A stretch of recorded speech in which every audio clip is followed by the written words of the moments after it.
Alright, hello citizens of the Nigelverse, it is Nigel once again, and this is going to be another movie review.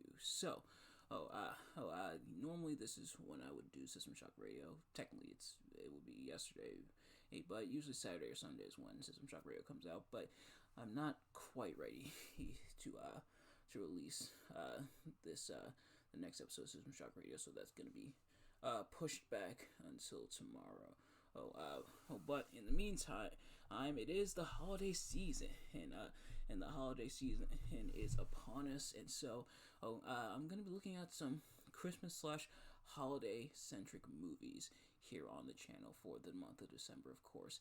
And this week's we are starting off with simultaneously a bang and a whimper, because it's time to talk about the infamous, the infamous, interesting in way, his infamous Star Wars holiday special. Strap in. It's gonna be a fun one. Not in your traditional sense of the word, but it's gonna be interesting. It's gonna be a doozy. So let's, I guess, get into it. Right off the bat, of course, I am not professional, movie reviewer or analyst or anything like that. But I don't need to be to tell you that this special kind of sucks. For those who are in the Star Wars fandom, this is the dark horse of the Star Wars movies. There is one aspect that technically ties it into canon, so to an extent we have to acknowledge this movie's existence, but otherwise this is something that's best left to time. And as I was scrolling through the comments, because this is on YouTube, some brave soul put this on YouTube. So, salute to you, sir, or madame, and I hope you were able to recover from having to put this up. But as I was scrolling through the comments, I was surprised to learn how many people didn't know that this thing existed, and it's for, and you are going, trust me, ladies and gentlemen, you are going to find out why. Now, this, I had heard of its existence, and I heard it was pretty bad, but nothing, I don't think, could prepare me for what my eyes were about to partake in. So, I guess without further ado, let's get into it. If you've seen these reviews of mine before, you kind of already know how this works. If you haven't, I'm gonna be talking about what I like and dislike about the movie, as well as providing a plot summary, and you will find out why that's in quotation marks, because I'm not gonna lie, this thing is all over the place. But without further ado, let's get right into it. So, we start off. We actually start off with Han Solo and Chewbacca. Chewie is headed to his family. He going to his family home on Kashyyyk.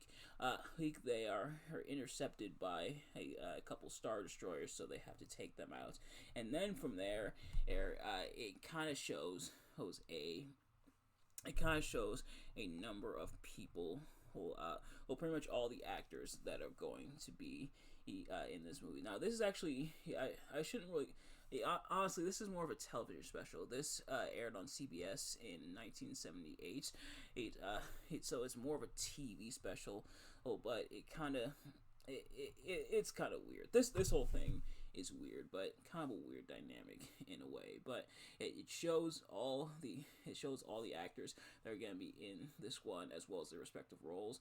And I'll give the special this: they managed to get pretty much all of the original cast for the most part. Now, put in the comments your speculation. What bet do you think the actors lost to where they had to appear in this one? But I mean, having the original actors reprise their roles for this special, I guess adds some legitimacy to it. But otherwise, I don't think that's going to be at the top of their movie resume. But then we see Chewbacca's family. He including his wife, Mala, his son. I forget his son's name. Not like it matters, but I should at least find his son's name. And then Lumpy is his son. There we go. Oh, and then his father, Itchy. Yes, that's his actual name. So, we see them anxiously awaiting Chewbacca's return. Him coming home for Life Day, which is this movie's allegory for Christmas, essentially. But yeah, they are waiting, and get used to that. Obviously, because they're also Wookiees, they also speak the Wookiee. But get used to them because they and their escapades and everything take up a good 80% of this movie. Most of the time is going to be spent with them. Oh, Joel, and fair bit of warning, if you ever go on to watch the special, which I highly recommend you do not, but if you are curious and watch the special, like I said, they're also Wookiees. They also speak the Wookiee language, and they're going to be saying it a lot, and it's going to get annoying. But I don't quite know if it's at the level of Jar Jar Binks. Actually, now that I think about it, it might be. Honestly, I think it might surpass Jar Jar Binks. I didn't think it was possible to be more annoying than Jar Jar, but they definitely found a way. Hey, I guess the Force truly does have some very supernatural abilities, but they are very concerned because Chewbacca still hasn't come home. They contact Luke, who is working on his X-wing alongside R2D2, who Luke hasn't seen him. All the knowledge that the rebel forces, that being Luke, Princess Leia, and company, all they have is that they departed, and so they should be on the way there. But obviously, they got intercepted. But the family doesn't know that yet, and so yeah, they don't know where they are. Luke, that is, doesn't know where Han and Chewbacca are, but tries to reassure them, like, hey, don't worry, they're on the way. Mala contacts Son, who is a traitor. He has to kind of speak in code because he does deal with the Empire as well. So he kind of has to, in a way, kind of pig Latin and kind of code for Han Solo and Chewbacca should be on their way. Doesn't want to give them away because obviously Han and Chewie are part of the rebel forces. So saying they are on the way. Then we flash forward to Mala attempting to cook, with Chef Gourmet, which is kind of a parody of like Julia Child and everything. Actually, I do like to cook, but I've not seen a Julia Child video. Oh, I'm surprised. Now, her recipes following along with her recipes is hit or miss, but I'm surprised I haven't tried making a Julia Child meal. Well, maybe I should at some point, but so it's mainly just a goofy parody video of like Julia Child and her cooking style videos. But hey, do that. Hassan arrives. Gives gifts. Including a kind of VR headset for Itchy. So wow, they predicted VR several decades before it actually really became a thing. And so Itchy, he has some fun with that, and that's the first of the two kind of musical numbers. I want to find the singer that was a part of that musical number. Admittedly, parts of it are very much a blur,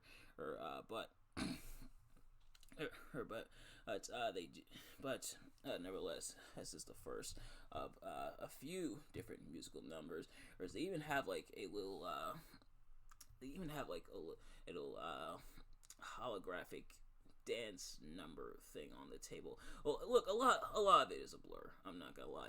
A lot of it is head scratching, and we're only scratching the surface when it comes to that. There's that. That's eventually he eventually yeah. So I'm trying to follow along here. This is just trying to follow along how it's laid out on the wiki because God knows I'm not gonna be able to recall it. But Han and Chewie land for the time being, but Empire forces arrive, and not really forces, more so a couple officers and a couple stormtroopers. They show up to the household looking for Chewbacca. Not gonna lie, I expected one of them to be Han Solo and or Chewbacca under the disguise. It's kind of like a callback to the first movie, but that is not the case because that would actually require this TV special doing something cool.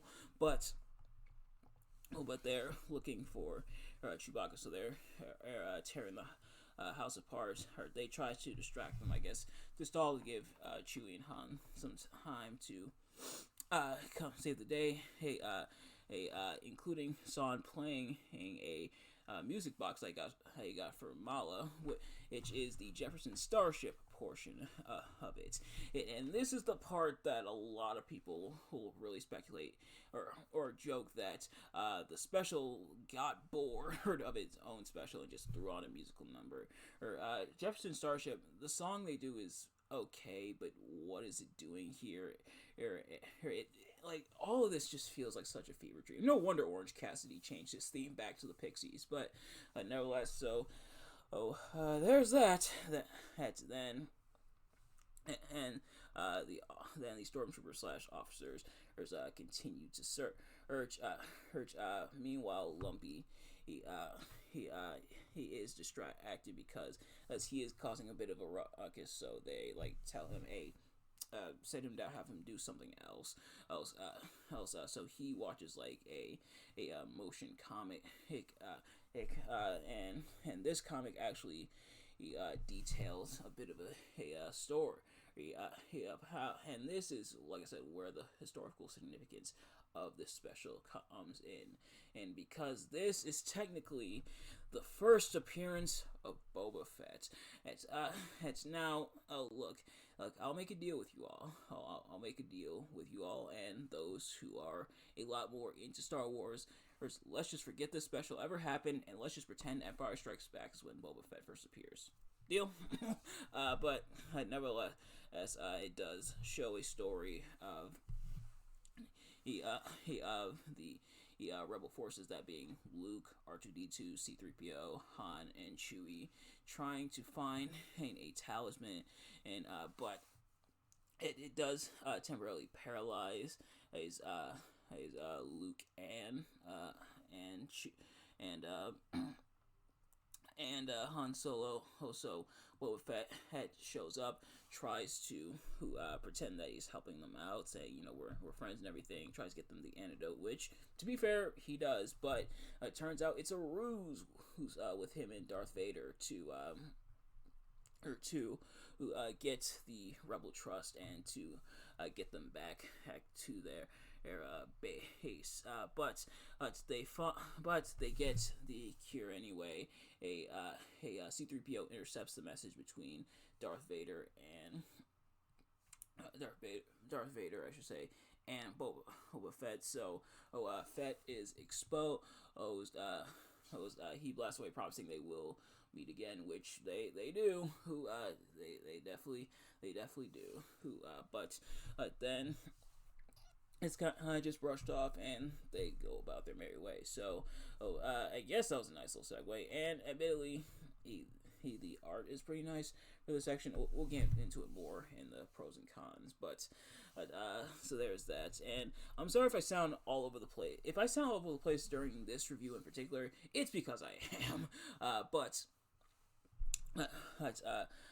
nevertheless, Lumpy, he got a translator, or a translation device by Saw-On, so he puts it together with a very weird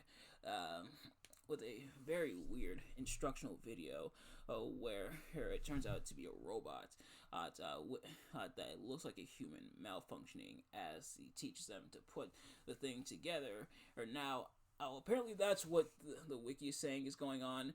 I just thought it was a bunch of random nonsense, which it very much is. But nevertheless, Lumpy puts it together, tricks the one stormtrooper who stayed behind. So the officers and the stormtrooper, after not necessarily finding anything connecting them to the rebels, was what it's random searches and everything. And there is a little bit of commentary allegory, but I'm not going there.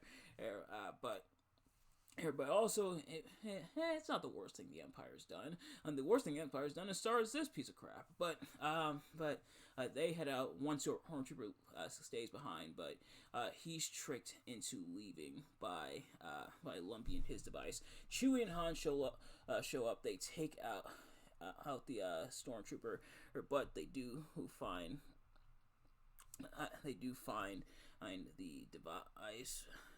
Actually, I have it backwards. So one stormtrooper stays behind, and the officers and the other stormtrooper head back to the base because of the translation device. There we go. At this point, Tatooine and everything has been the galaxy has been placed under martial law, that people aren't allowed to leave, no ships are allowed to come in and everything. So that's in play. Quite a bit. It's going on here, and I haven't even taken a sip of my water, but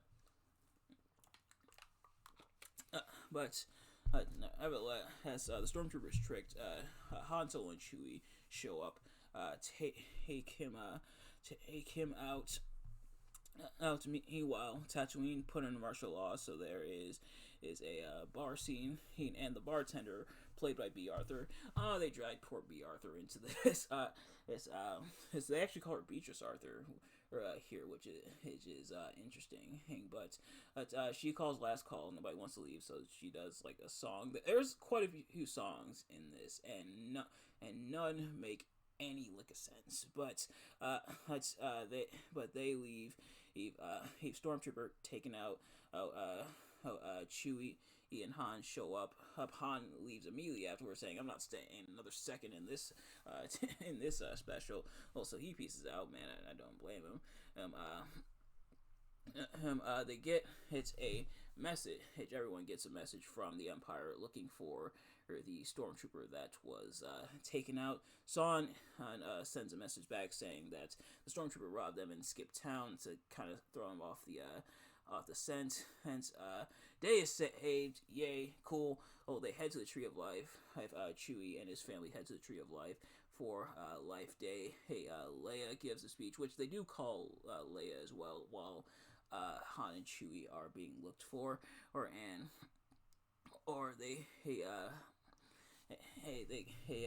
they give a little speech, each sing another song. Chewie kind of reminisces is about some in the first movie, aka they just play flashbacks from the first movie, while I was zooming in on Chewie for a couple minutes, and it's almost replicating the final scene where they're getting the medals from the original Star Wars. Whereas then Chewie and his family are at the table at Hill, and that's how the special wraps up. So, jeez. So what did the special do right? Not a lot, but there are a couple things. I'll give them a couple things. Having the original cast was nice for the most part. The section with Boba Fett, like the artwork for that wasn't bad. Like I think it was pretty decent and animated pretty well for 1978. So there's that. It's only like an hour and a half, so thankfully they put us out of our misery relatively quickly. Of course, it does feel like it drags on quite a bit, but otherwise, we're put out of our misery relatively quickly, which is a good thing. And if this was the length of a regular Star Wars movie, we'd definitely be in agony. But thankfully, it's not super duper long. Does it overstay its welcome? Oh yeah, but but it could have been a whole lot worse. What did I dislike about it? Pretty much everything else. Like, this is all over the place. It's boring. Hardly anything tied to Star Wars except for the characters. They even tease James Earl Jones as Darth Vader, but all he does is relegate to the animated scene and a scene pretty much from the first movie just dubbed over. Or how lazy could you get? But yeah, everything about this pretty much sucked, unfortunately, and it's just one of those things where why does this exist? Why does this have to exist? Why does this have to have any historical significance? Hell, I'll give it to the sequels. The sequels might not have been great. It's the sequel Star Wars movies, but at least those feel more like Star Wars movies than this hunk of crap. But nevertheless, that is going to do it for this review. Here's to hoping the rest of the holiday movie reviews that I do for the channel are a lot better than this one, and they definitely will be. Thankfully, you start the bar low so that you can climb higher and higher. But thank you all so much for watching. I hope you enjoyed. If you did, please do me a favor: like, comment, subscribe, share with your friends, and turn on post notifications. Every time I upload a video, so you can see it as soon as it drops. And let me know in the comments below how much this thing sucks, or if you enjoyed it.